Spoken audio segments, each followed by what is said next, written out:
कहते हैं जिसकी कोई नहीं सुनता उसकी मुखिया सुनता है, और शायद इसी आस में मस्कुलर डिस्ट्रॉफी बीमारी से ग्रस्त बच्चे अपने परिवार संग सूबे के मुखिया मनोहर लाल के द्वार पहुंचे और गुहार लगाई, जिसके बाद हरियाणा सरकार की तरफ से एक बड़ा फैसला लिया गया जो उन बच्चों के अलावा कई और बीमारियों में मरहम का काम करेगा। मामला क्या है, ये रिपोर्ट देखिए।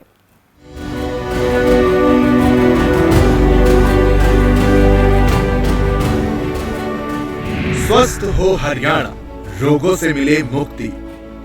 फिर मनोहर सरकार ने निकाली युक्ति, 55 बीमारियों में मिलेगी जनता को राहत। एक बैठक की थी, जिसके बाद एसोसिएशन के पदाधिकारियों ने राज्य सरकार के इस फैसले के लिए मुख्यमंत्री मनोहर लाल का धन्यवाद किया।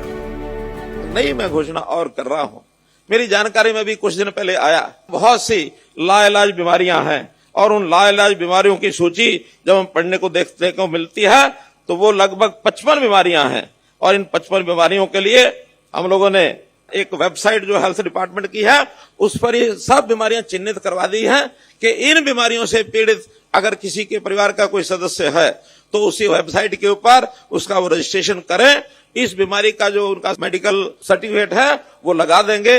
इनको भी 2750 रुपया महीना, ये भी हम उसको, और एक प्रकार से सहायता आज मैं घोषणा करता हूं।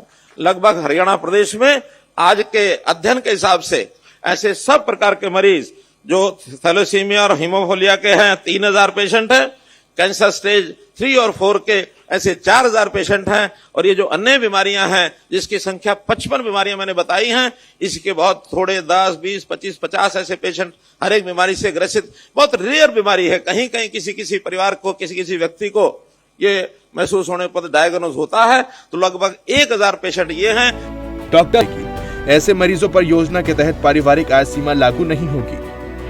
मनोहर सौगात, जनता के लिए अच्छी बात। हरियाणा में मिली राहत, कटेंगे रोग, होंगे निरोग। 10 अक्टूबर 2023 से पहले मिलेगी सौगात।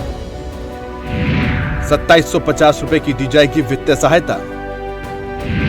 दुर्लभ बीमारियों से ग्रसित मरीजों का हो रहा पंजीकरण। स्वास्थ्य विभाग की वेबसाइट पर पोर्टल किया गया शुरू। 700 से 1000 ऐसे मरीज जो किसी न किसी दुर्लभ बीमारी से ग्रसित